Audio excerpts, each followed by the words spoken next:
In this video, we are going to explore the various parts of Excel window and how they can be used to make your work much easier. Are you new to Excel? In case you are, you don't have to worry. We will start with the basics. First up is the Quick Access Toolbar.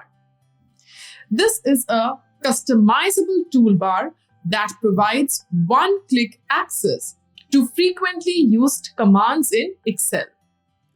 By default, it is located above the ribbon and contains only a few basic commands like save, undo, and redo.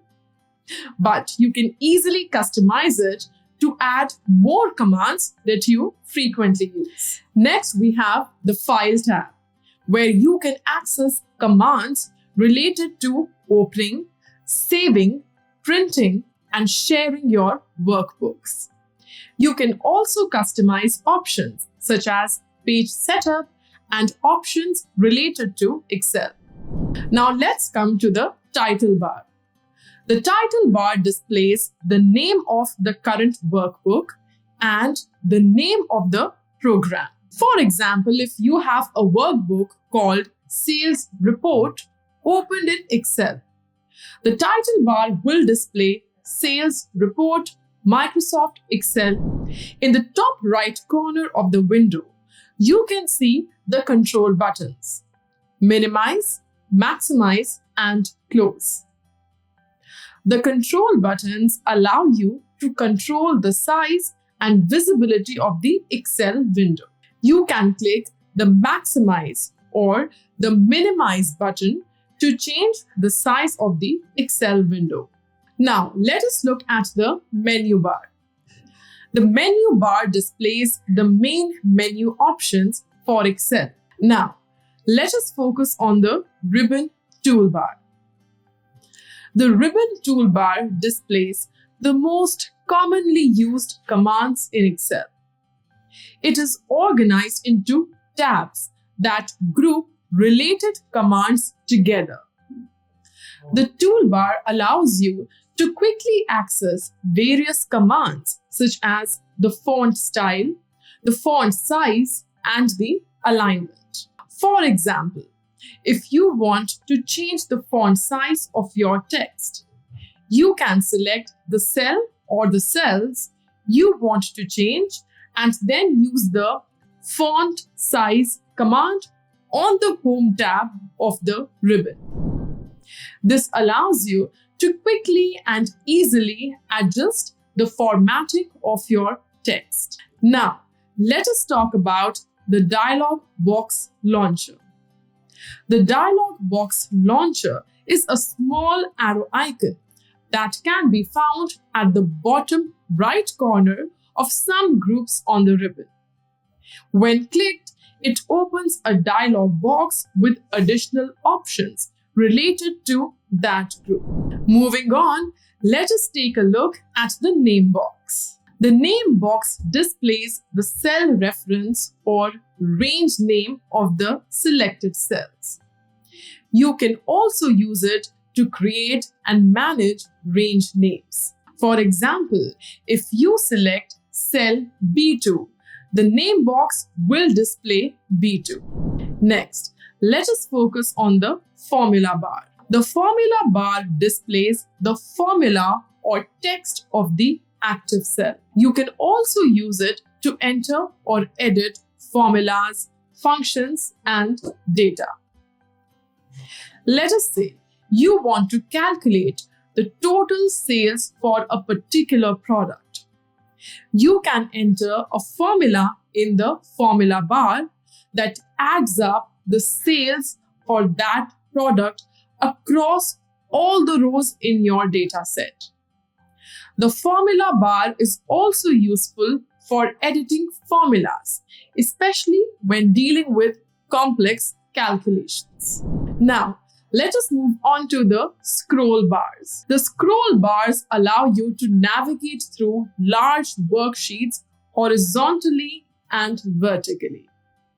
You can use the vertical scroll bar to scroll down to row 1000 in your worksheet. Next, Let us take a look at the spreadsheet area. The spreadsheet area is the main area of the Excel window where you enter and manipulate data.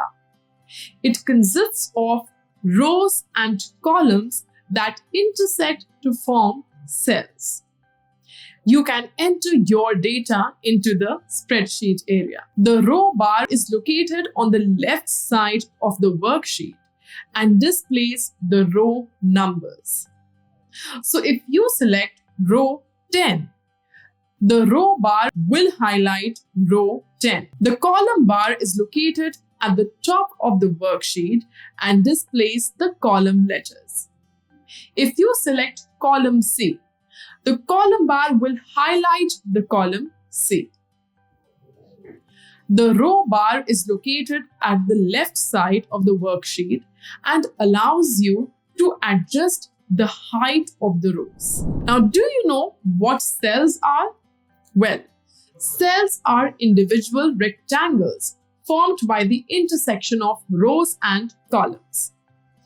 Each cell can contain text, numbers, formulas, or functions.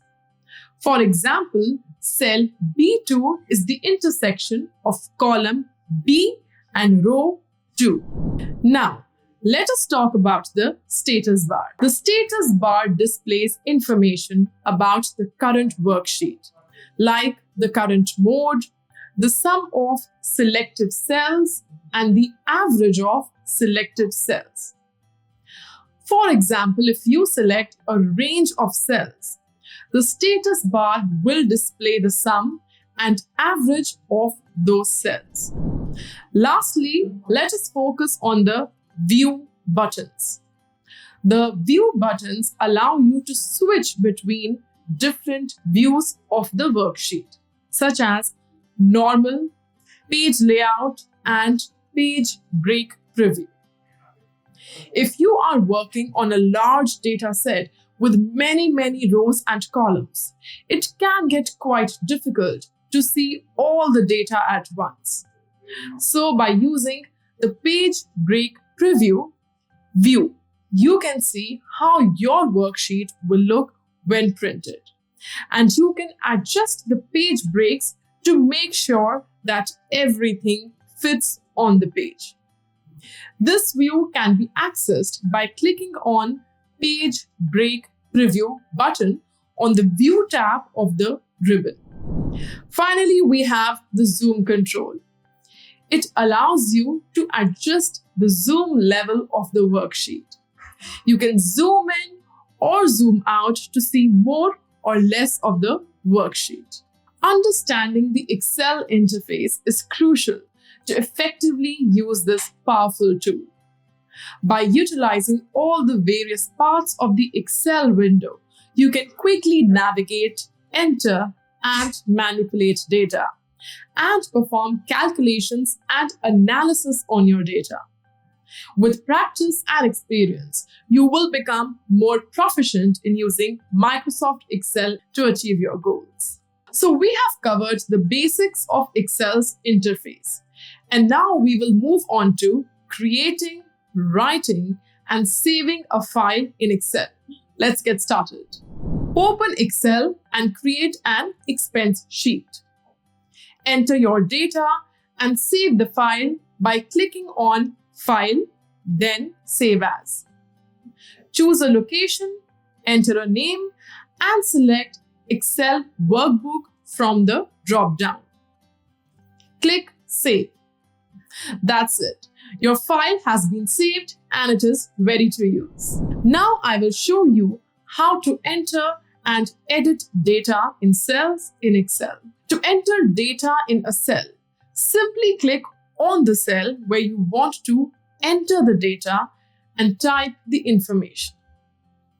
To edit data in a cell, click on the cell and make the changes that you want. Let us try it out. Open Excel and click on cell A1. Type name in that cell. In cell B1, type age. In cell C1, type gender. Now, In cell A2, type your name. In cell B2, type your age. In cell C2, type your gender. That's it. It was really very simple. Now we will cover some of the essential formatting and editing options in Excel, such as copy, cut, paste, and formatting, borders as well as alignment. Let us dive in. Now, cut, copy, and paste are some of the basic functions used to move or duplicate data in Excel. To cut, right-click on a cell or cells and select Cut, or press Ctrl+X. To copy, right-click on a cell or cells and select Copy, or press Ctrl+C. To paste, right-click on a cell and select Paste, or press Ctrl+V. You can also use the Home tab on the ribbon to access these functions. Let us now see how to use the clipboard in Excel to store multiple cut or copied items. The clipboard is an important feature in Excel that allows you to copy and paste multiple items at once. You can access it from the Home tab on ribbon. Moving on to our next point. Let us talk about how to format text in Excel. Excel offers a variety of formatting options for text. You can use bold, italic, and underline to emphasize important data in your spreadsheet. To apply these formatting options, select the cell or cells you want to format. Then click on the Home tab on the ribbon. You can also use the keyboard shortcuts Ctrl+V for bold, Ctrl+I for italic, and Ctrl+U for underline. Now let us talk about how to change the font and background colors in Excel. You can change the background and font color of your text in Excel. To change the background color of a cell or cells, select the cells and click on the Home tab on the ribbon. To change the font color, select the cell or cells and click on Font Color button. You can also use the keyboard shortcut Ctrl+1 to access the Format Cells dialog box, where you can choose the background and font color. Let us now see how to increase or decrease the font size in Excel. To increase or decrease the font size of your text, select the cell you want to format. Then click on the Home tab on the ribbon. You can use the Font Size drop-down to select a new font size. You can also use the keyboard shortcuts Ctrl+Shift+ the greater than sign to increase the font size and Ctrl+Shift+ less than sign to decrease the font size. Now let us talk about how to change the font type in Excel. To change the font type, select the cell or cells you want to format. Then click on the Home tab on the ribbon. You can use the font drop-down to select a new font type. Now let us learn how to apply borders to cells in Excel. To apply borders to cells in Excel, select the cell or cells you want to format and click on Borders drop-down menu in the font group on the Home tab. You can choose from a variety of border styles like thick, thin, or dashed lines. You can also customize the color and style of the border using border styles and border color options. You can also use the keyboard shortcut Ctrl+Shift+ and key to apply a border. Let us talk about how to merge and unmerge cells in Excel. To merge cells in Excel, select the cells you want to merge. Right-click and choose Merge Cells. You can also use Merge and Center button in the Alignment group on the Home tab to merge cells and center the text. To unmerge cells, select the merged cells, right-click and choose Unmerge Cells. You can also use the keyboard shortcut Alt+H+M+M to merge cells and Alt+H+M+U to unmerge cells. Lastly, let us talk about how to align text in cells in Excel. Excel allows you to align text in cells in a variety of ways. To align text horizontally, select the cell or cells you want to format and click on the Alignment drop-down menu in the Alignment group on the Home tab. You can choose from options such as left, center, or right alignment. To align the text vertically, click on the Alignment drop-down menu and choose top, middle, or bottom. You can also use the Wrap Text option to wrap text within a cell. You can also use the keyboard shortcuts Ctrl+1 to open the Format Cells dialog box and Alt+H+A to align the text.